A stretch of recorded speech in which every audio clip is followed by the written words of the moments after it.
Zombies Day 0 Part 4 Words Clocktime. The woman in her red, spotted white clothes was moving towards me, and her empty gaze froze my blood.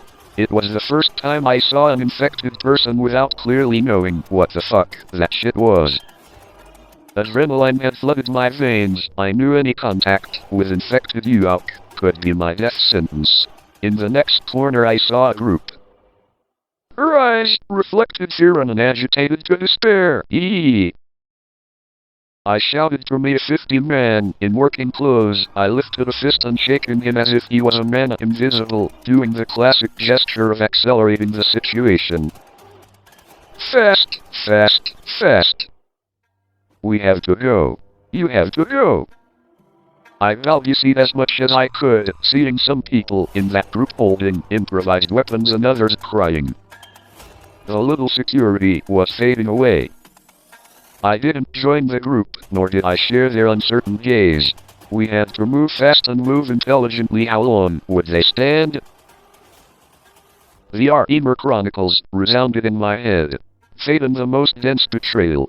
The imminent danger was on the lookout, and the fragility at every step. The body of the stained garment continued to advance. His hunger pushed. It was just a walking corpse. I got away, leaving him behind. I could escape. The rain began to fall. I was washing the aroma of cloca that was mixed with the blood and continued, and I also continued my ephemeral career. As I continued breathing, I would continue. The only certainty was uncertainty. With my heart hammering in my chest, I went home. The street was deserted, and the rain continued. There was no electric light, and everything was in the shadows. In the apartment, I sat by the window, staring at the street. The cell phone vibrated, and I jumped. It was her, my friend with rights. The one who shared laughter and caresses on nights of insomnia. The one who knew my darkest secrets and deepest desires. I answered, and my voice trembled when I said his name. Are you okay? She asked on the other side of the line. Worry resonated in his voice. I didn't know how to respond. How could I explain to him the cruelty I'd seen? How do you tell him that you left behind a man screaming for his life? And that under those conditions I could not face the situation. I'm alive, was all I could say. The distance between us seemed insurmountable, as between two worlds. But she insisted on me. We met in the park, he said. At 10 a.m. WHAT? Are you crazy? You don't even think of putting a foot on the street. And I'm not telling you about the ring. There's disguised people attacking anyone who crosses them on the way.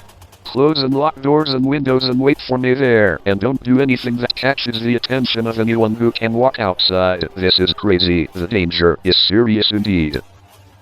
But are you so sure of what you're saying? Isn't it that you're making a crisis of war, my little soldier? Said to me in that festive tone that he uses when he sees me worried. And he does it on purpose, the very psychologist. It's not the best time to turn the shit. Now I'll see if I can talk to a trusted neighbor and call a friend, then I prepare some items and go straight to your house, understood? Sir, yes, sir. He answered me with a funny imitation of the military Yankee of Jolivet. Now I want you to follow my guidelines and wait for me. Let's be aware. Fuck you. And I hung up his phone. My trusted neighbor, one of my best friends, a rare jewel in this dirty and corrupt society, delayed in serving me. He was in the bathroom. He said to me, I suspected that with this ring, today you would not go out, and you did well. By the way, good day. GOODDAYSEORITA, he said to me in the tone of a kindergarten boy. Go to shit.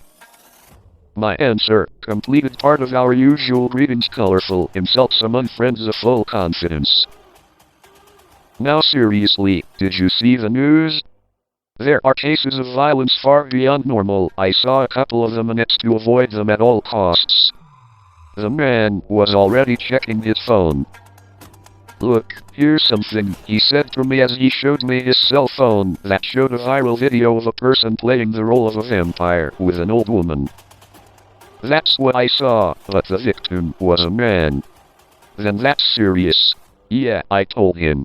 and there will be to take precautions. Fortunately my family is here at home. The child did not go to school because of a fever and because of the ring. At that moment I discarded the thought that the ring never stops me. You know what? I want to go see my friend. It's been less than 14 hours since I crossed the first infected person. At 10 o'clock in point, she appeared in the park. Her hair wet by the ring, her eyes looking for answers. The teacher embraced her, and in that embrace, he grabbed the last spark of humanity that remained in him. What happened? She asked. And the professor began to tell his story. The desolate streets, the infected, the struggle for survival. And he also spoke of his flight, of how he had left behind the fat man. I'm not the same, he admitted. I can't be it anymore. She looked at him with compassionate eyes. No one is the same, he said. But we are here, together. And at that moment, the professor found a glimpse of hope. In the midst of decay and despair, they could build something new. Author's note: the story continues, like a whisper in the storm,